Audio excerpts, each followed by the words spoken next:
sim. Amém. Eu espero que a mensagem que eu trouxe aqui para vocês seja uma mensagem que venha edificar, né? Espiritualmente, cada um de vocês. Né? Até para dar um descanso para o nosso maninho Breno aí, que está sempre trazendo mensagens edificantes. Eu espero que a minha também seja uma boa mensagem que venha trazer um crescimento espiritual a cada um de nós. E o tema da mensagem que eu venho propor hoje aqui para os irmãos é casamento, né? Vem trazer aí uma mensagem profética, 7 passos para aquele varão que está encalhado poder conseguir a sua varoa, e a varoa que está encalhada poder conseguir o seu varão. Eu acho que isso é cumprir. E eu gravei um CD dessa mensagem, estou vendendo a R$150. Dois. E quem comprar, ó. Prenderam uma senhora, tinha 30 Santo Antônio, estava torturando. Toma posse aí, André. Isso aí é uma mensagem profética que eu recebi do Espírito Santo em sonho. Então, isso aí é 150. Então, Breno, Direto o do gravador aí. Direto do drone. Tava no banheiro. Brincando, pessoal. Isso aí é só lá na Universal. Na Universal vocês encontram esse tipo de coisa. Aqui a gente prega o Evangelho, graças a Deus. Né? Mas realmente eu venho trazer uma mensagem acerca de casamento. E para que eu venha a falar sobre o casamento, nós precisamos entender o conceito dessa palavra, casamento. Alguém sabe me dizer qual o conceito básico dessa palavra? Casamento? Alguém tem alguma noção aí? Olha, eu sei etimologia de um bocado de palavras. Por incrível que pareça, essa eu não me lembro da etimologia. Não sei nem se é etimologia, né? Mas é mais o significado. Não, eu sei, seria mais o significado do que o casamento representa, né? Parceria, né? Mesmo Uma parceria. o significado etimológico é ligação também. Aliança. Exatamente, aliança, Na ligação, verdade, tem mais a ver com contrato. união, um pacto, né? Casamento que a gente conhece hoje é Hoje diferente em por conta do dia. século XIX. Mas o casamento em si, ele era visto no mundo ocidental como um contrato. Seria um pacto, né? Uma aliança. Isso. Então é exatamente isso. O conceito básico do casamento, ele é um pacto ou uma aliança firmada entre dois seres, dois entes, né? Na qual, dentro desse pacto, dessa aliança, vem o amor, a lealdade, a fidelidade.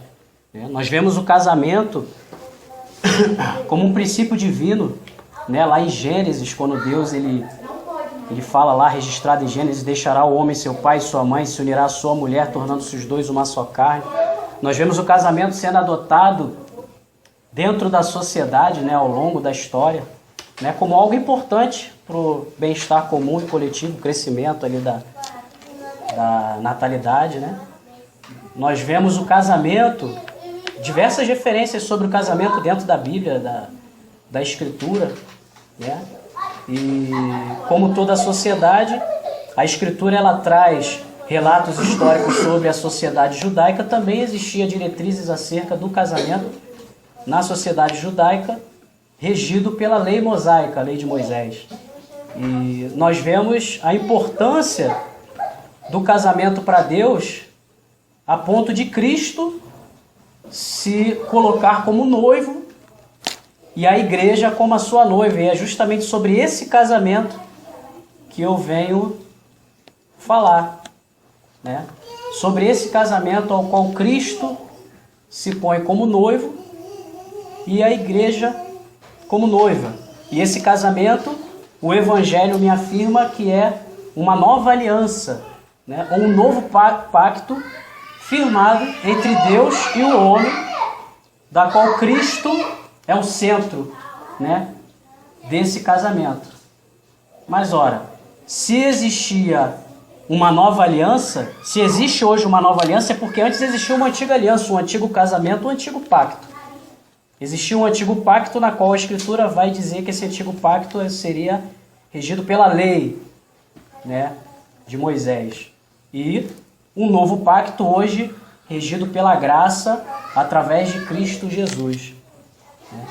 E eu vejo dentro da Escritura, o apóstolo Paulo, na sua carta aos Romanos, uma definição muito clara e muito perfeita acerca desse novo pacto, dessa nova aliança que hoje nós temos em Cristo Jesus. O porquê de ser preciso instituir um novo pacto em detrimento do antigo pacto. Por que que o antigo pacto não prevaleceu e por que que foi preciso instituir um novo pacto, né, regido pela graça em Cristo Jesus? O autor aos Hebreus ele vai dizer que se o primeiro pacto fosse perfeito, não haveria necessidade de ser instituído um segundo pacto, um segundo casamento, uma segunda aliança. Mas pelo fato do antigo pacto ter sido algo imperfeito, ineficaz, foi instituído uma nova aliança, um novo pacto em Cristo Jesus. E Paulo, aqui na sua carta aos Romanos, no capítulo 7, e é o texto base que nós vamos estar lendo hoje acerca desse assunto, né? Vamos aí viajar aí por esse capítulo. Quem tiver a Bíblia aí em mãos e quiser abrir, Romanos no capítulo 7, inclusive Romanos capítulo 7, inclusive uma curiosidade, né? A gente vê que a carta aos Romanos foi escrita aos gentios, né? A igreja aos Romanos era uma igreja tida como gentílica, mas dentro dessa igreja existiam irmãos que conheciam a lei mosaica, existiam irmãos que tinham conhecimento da lei, tanto que toda a carta aos Romanos você vê Paulo falando sobre a lei, fazendo esse balanço, né, entre a lei e a graça, a imperfeição, né, do antigo pacto e a perfeição do novo pacto através da graça de Deus, né?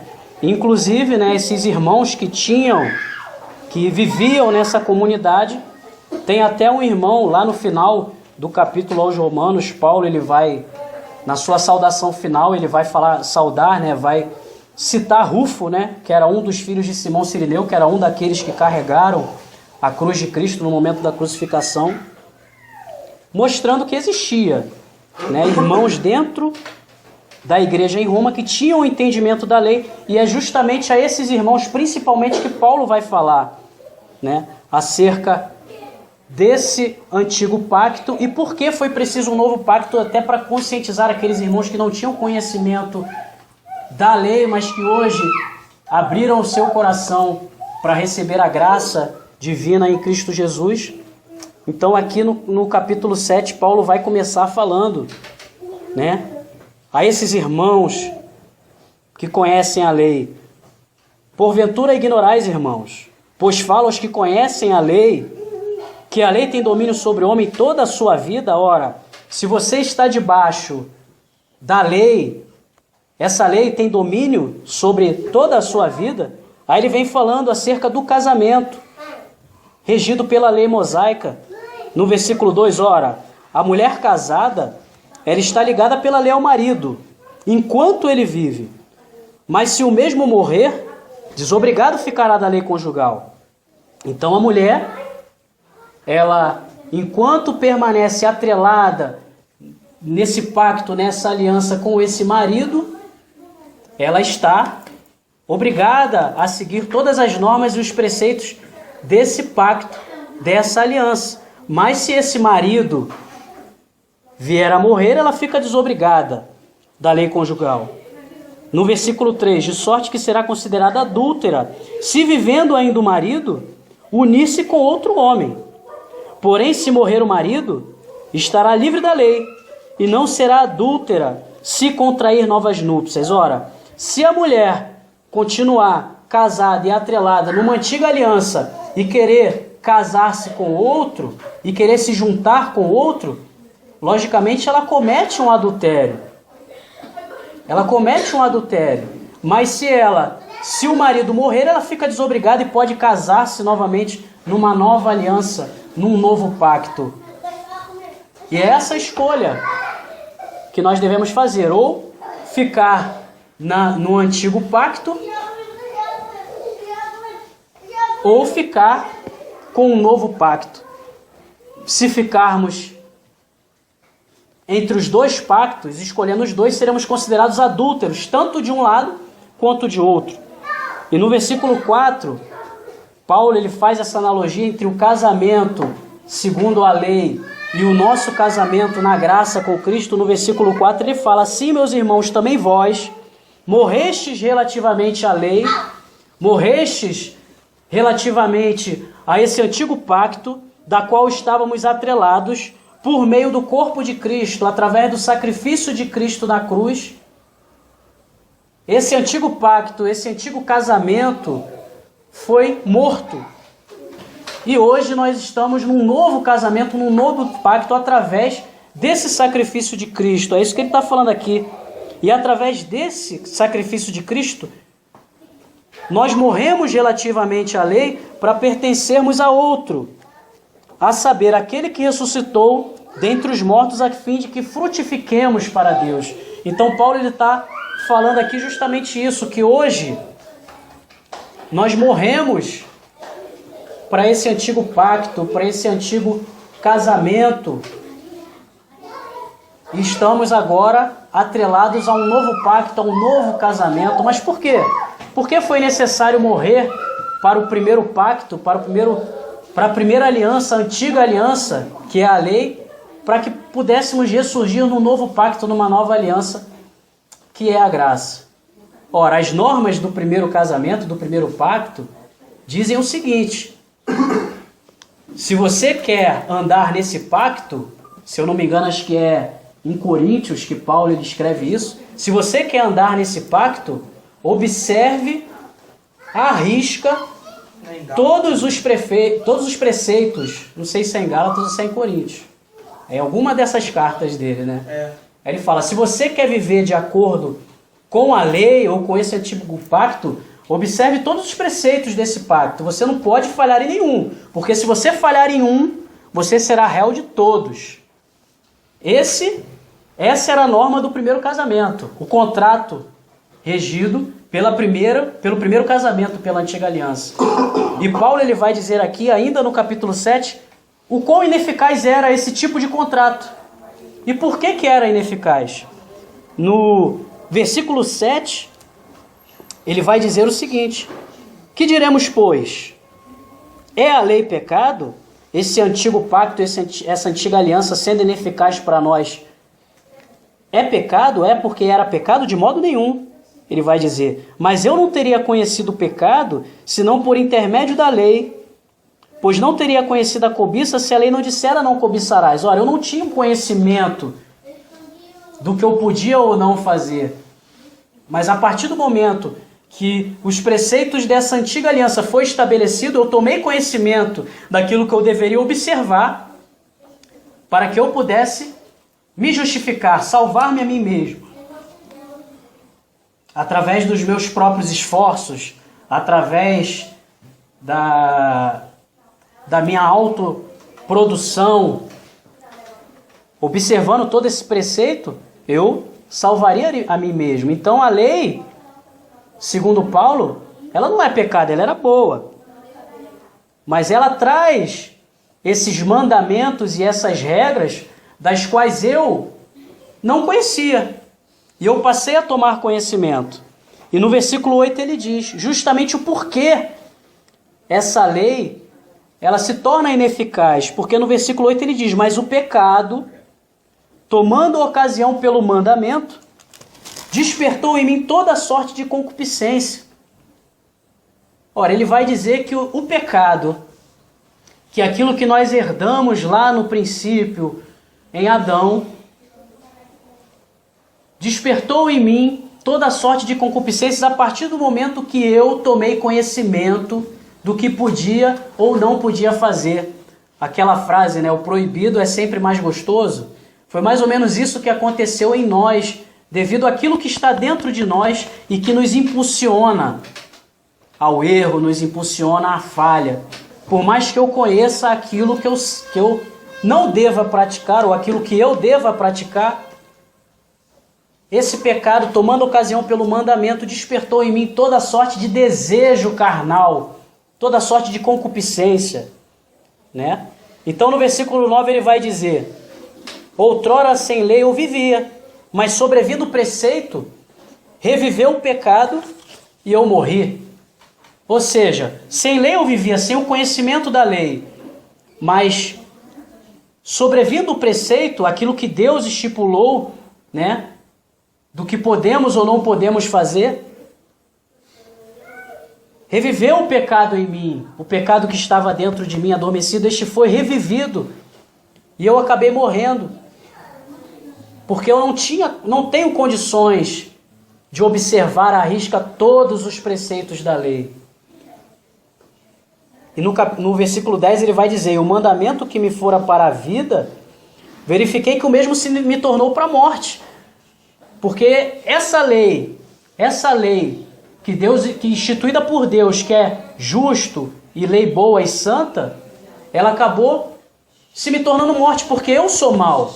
Dentro de mim existe, como o vídeo que o Rogério postou lá do Mestre Yoda, existe um lado negro dentro de mim.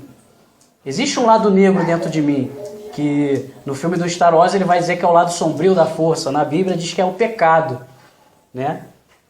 Que atua, que me impulsiona, que me conduz ao erro. Porque o pecado, no versículo 11, prevalecendo-se do mandamento, pelo mesmo mandamento, me enganou e me matou. Então é o que disse, o pecado, se aproveitando desse mandamento, sabendo que eu não tinha condições de cumpri-lo, mostrou para mim que eu não tinha condições de cumpri-lo, logo trouxe a culpa, a condenação, e eu morri.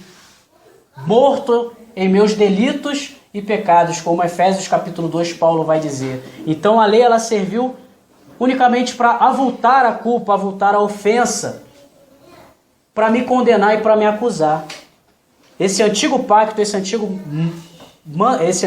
casamento, essa antiga aliança, era para isso. No versículo 12 ele vai dizer: a lei ela é santa. Esse antigo casamento instituído por Deus, ele é bom, ele é santo. E o mandamento santo, justo e bom. O problema, ele está querendo dizer, não é o mandamento, não é a lei em si. O problema sou eu. Que através esse lado negro e obscuro que habita em mim, me conduz e desperta em mim toda a tara, toda sorte de concupiscência, mesmo eu tendo conhecimento do que é bom e tendo prazer nessa lei. No versículo 14 ele vai dizer: porque bem sabemos que a lei é espiritual. Eu todavia sou carnal, vendido à escravidão do pecado.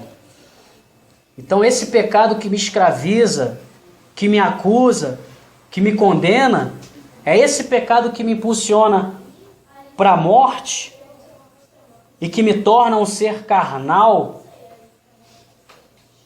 Por esse motivo eu não tenho condições nenhuma de cumprir a lei, por ela ser santa e espiritual e eu ser carnal, porque eu nem mesmo compreendo o meu próprio modo de agir, pois não faço o que prefiro e sim o que detesto. Eu consinto com a lei que ela é boa. Eu prefiro a lei. Eu prefiro os mandamentos divinos que vão me gerar vida, mas eu não consigo. Eu não faço o que prefiro, faço justamente o que detesto. É isso que eu acabo fazendo devido a essa natureza ruim que habita em mim e me conduz para a perdição e para a morte. Ora, se faço o que não quero, versículo 16, consinto com a lei que é boa. Então eu afirmo a lei, como Paulo diz, anulamos a lei? Não, confirmamos. Então eu confirmo que a lei é boa, mas essa lei acaba se tornando ineficaz pelo fato de eu ser uma pessoa ruim, dessa natureza pecaminosa habitando dentro de mim. Neste caso, versículo 17, quem faz isso já não sou eu, mas o pecado que habita em mim, como eu estou dizendo. Porque eu sei que em mim, isto é, na minha carne, não habita bem nenhum.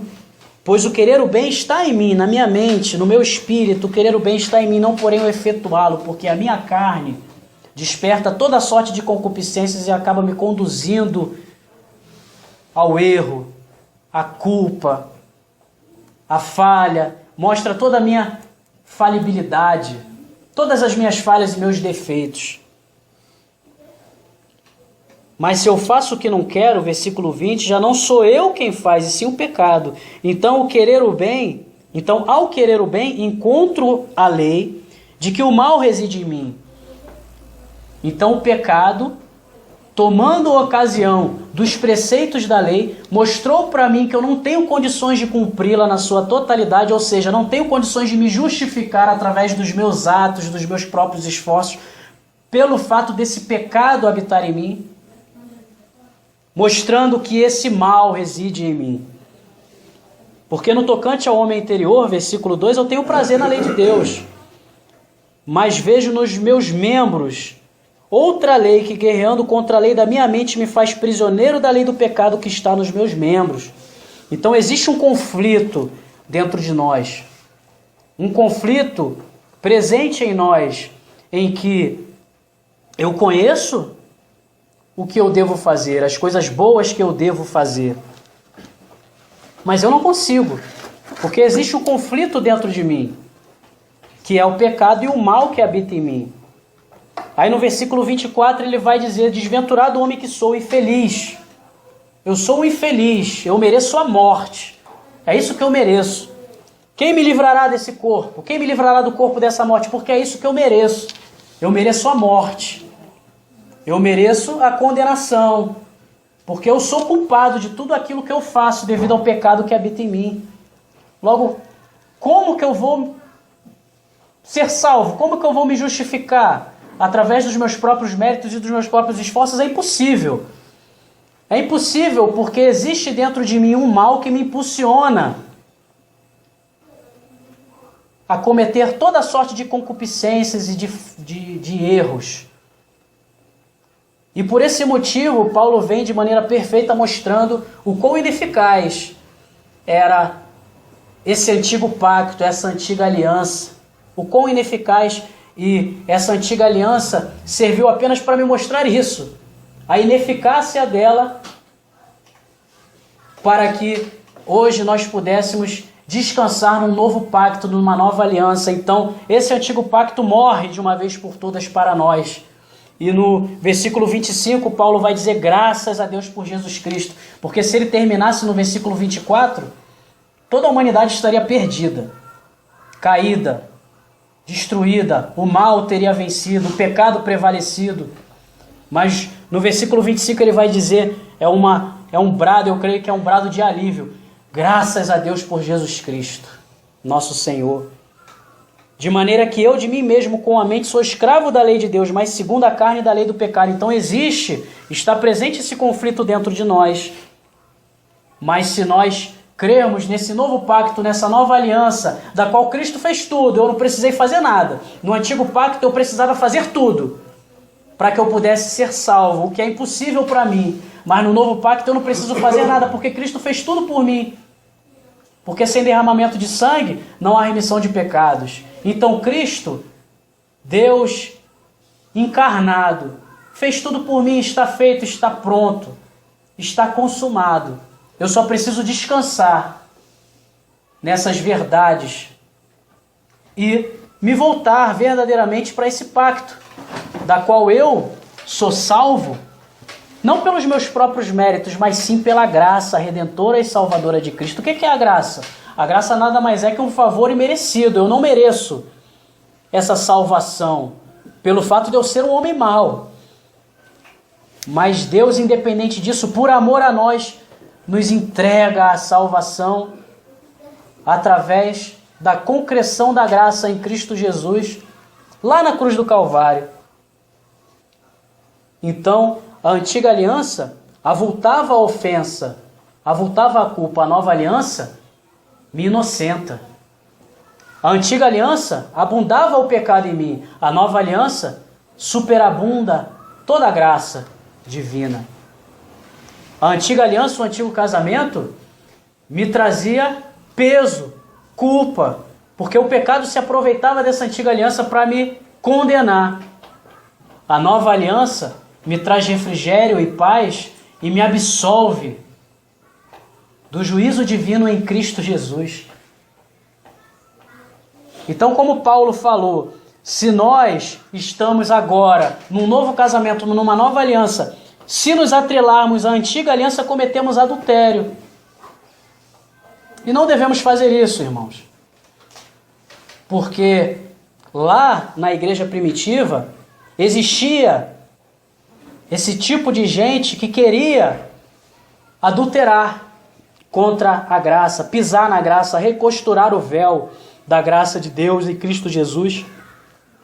Quando eles chegaram lá em Antioquia, para os gentios que receberam com alegria e com entusiasmo a mensagem do Evangelho, através de Paulo, vieram os judeus e disseram: ó, tudo bem, vocês creram em Cristo, vocês aceitaram essa nova graça, vocês receberam, mas vocês precisam se circuncidar, vocês precisam seguir os preceitos da lei, precisam observar toda a lei de Moisés.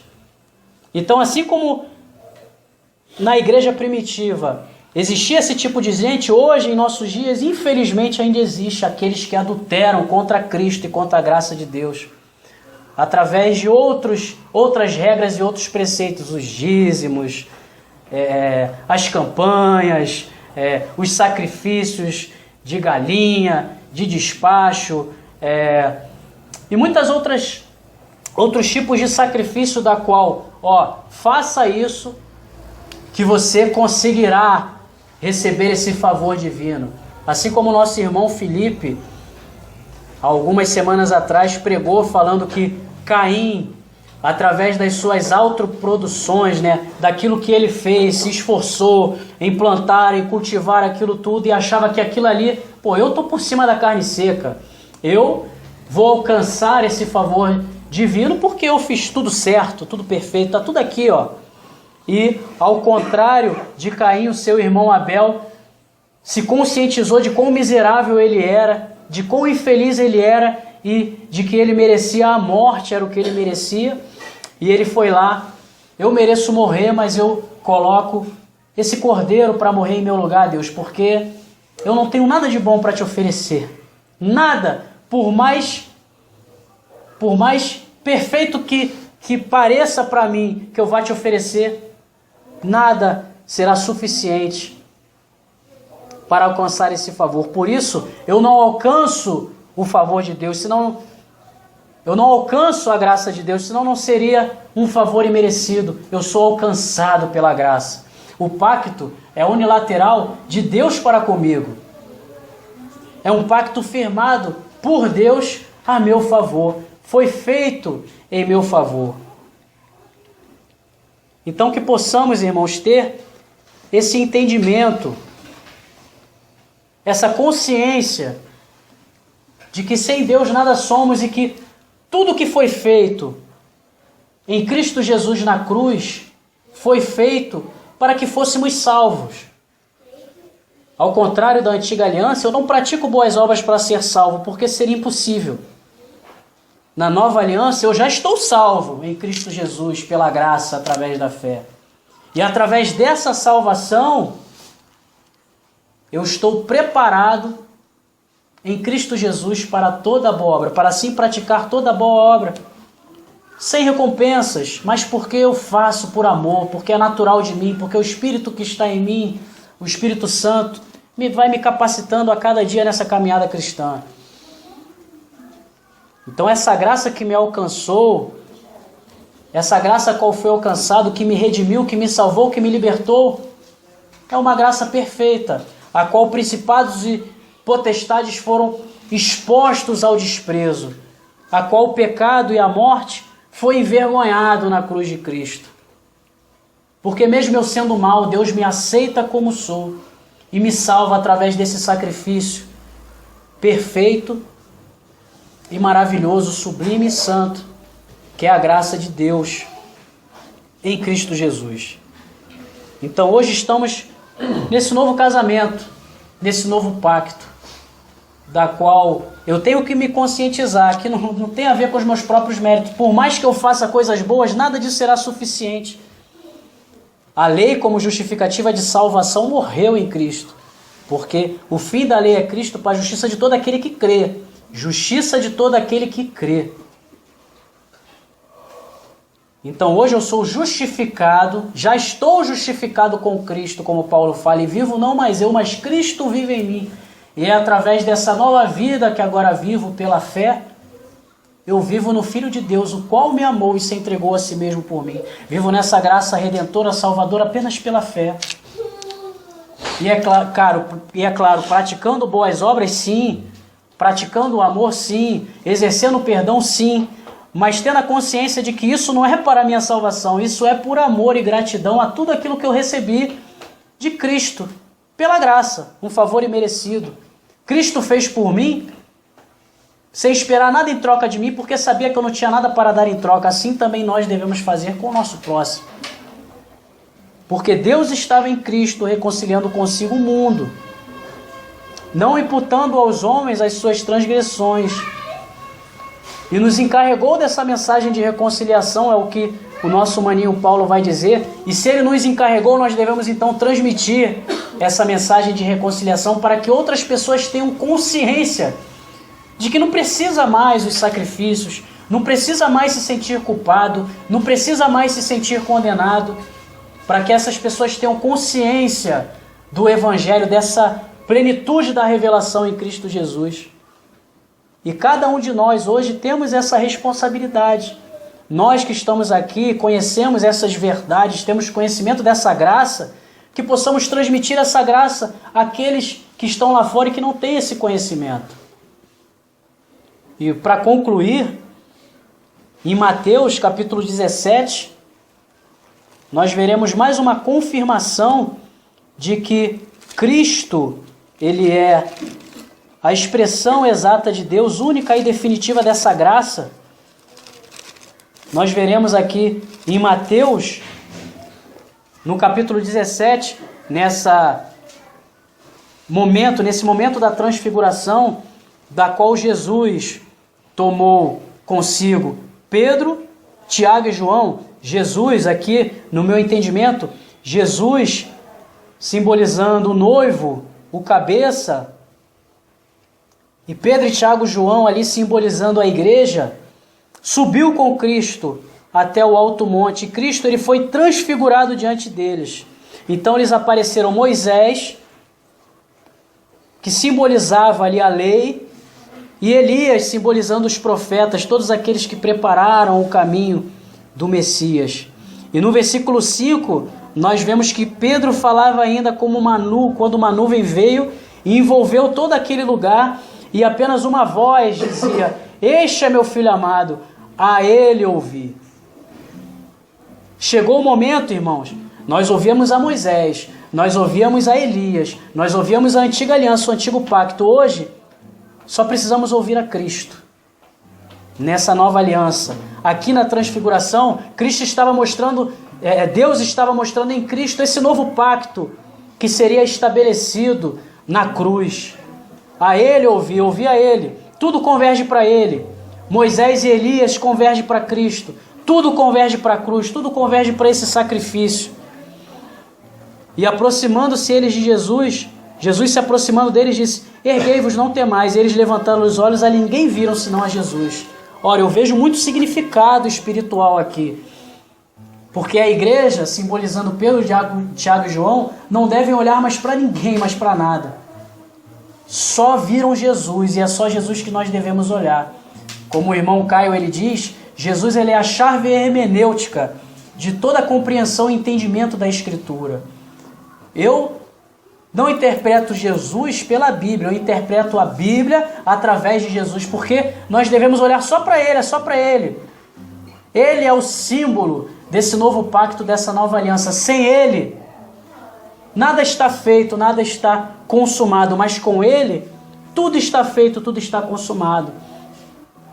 Então, irmãos, que possamos ter essa consciência, esse entendimento e apenas descansarmos, porque nenhuma condenação há para os que estão em Cristo Jesus, porque a lei do Espírito que dá vida a nós nos livrou da lei do pecado e da morte.